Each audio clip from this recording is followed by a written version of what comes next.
تائی enjoy this.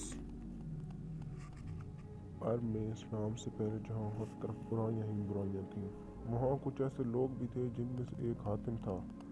Hatim کے بارے میں بے شمار کہانیاں بیان کی گئی ہیں، جن میں سے اگر مبالغہ نکال بھی دیا جائے تو پھر بھی حقیقت یہی ہے کہ حاتم کی سخاوت ضرب المثل ہے۔ اسلام میں حضرت عثمان رضی اللہ تعالی عنہ کی سخاوت مثال ہے۔ کے بارے میں بے شمار واقعات مشہور ہیں۔ یہ حقیقت ہے کہ حضرت عثمان غنی کے مال و زر اور عطیات و سخاوت کی وجہ سے اسلام کے پھیلاؤ میں بڑی سہولت پیدا ہوئی۔ حاتم کا تعلق طے نامی ایک قبیلے سے تھا، اسی کی نسبت سے اسے حاتم طائی کہا جاتا ہے۔ وہ یمن کا حکمران تھا۔ یمن کا علاقہ عرب سے جڑا ہوا تھا۔ عرب پر ان دنوں نوفل نامی بادشاہ کی حکومت تھی۔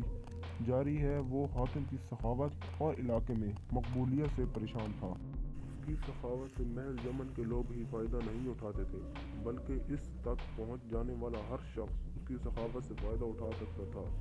بہت سے لوگ تو محض اس کا امتحان لینے ہی کے اس کے پاس چلے آتے تھے اور وہ ہمیشہ ہر امتحان میں کامیاب ہوا۔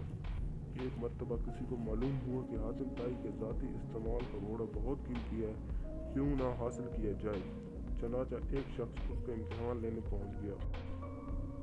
حاتم اس روز شکار کرنے کے لیے نکلا ہوا تھا۔ اتفاق سے اس روز اسے شکار بھی نہیں ملا۔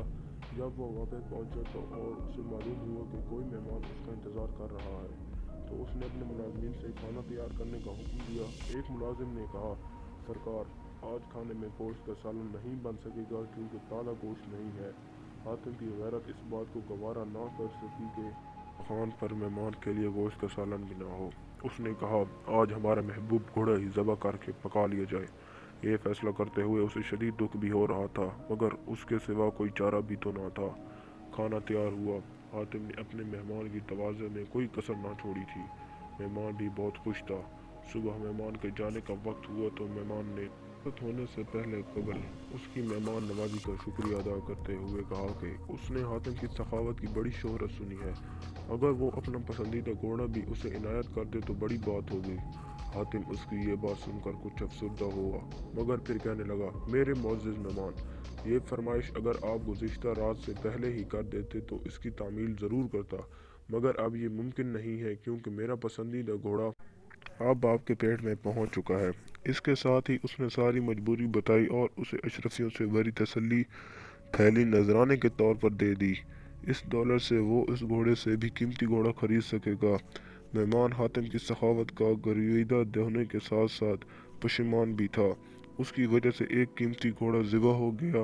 اس نے اشرفیوں کی تھیلی لینے سے انکار کر دیا، مگر حاتم نے کہا، یہ آپ کو رکھنا ہی ہوگی کیونکہ میں اپنے مہمان کی فرمائش پوری نہ کر سکا ہوں۔ حاتم سخی ہونے کے ساتھ ساتھ بہت نرم دل بھی تھا۔ اس روز اس بات کا ملال ہو رہا تھا کہ وہ اپنے مہمان کی خواہش پوری کرنے میں ناکام رہا ہے، جبکہ مہمان اس کی نرم دلی اور سخاوت کے گن گاتا ہوا اپنے گھر چلا گیا۔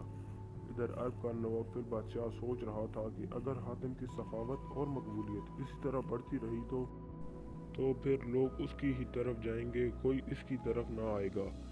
اس نے ایک بہادر اور طاقتور سپاہی سے کہا کہ وہ حاتم کو قتل کر دے، اس کے عوض اسے بھاری انعام ملے گا۔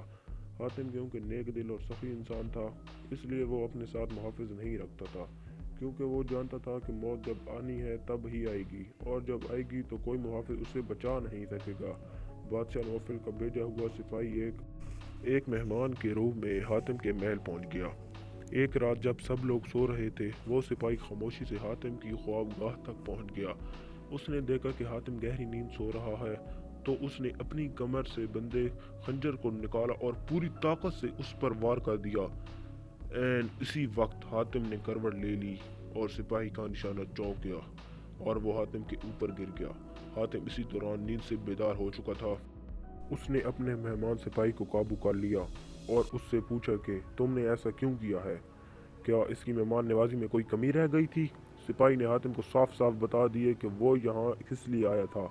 حاتم نے اسے کہا، مجھے قتل کر کے اگر تمہیں دولت ملتی ہے تو فوراً قتل کر دو، اس سے پہلے کہ میرے ملازم آ جائے تم مجھے مار نہ سکو۔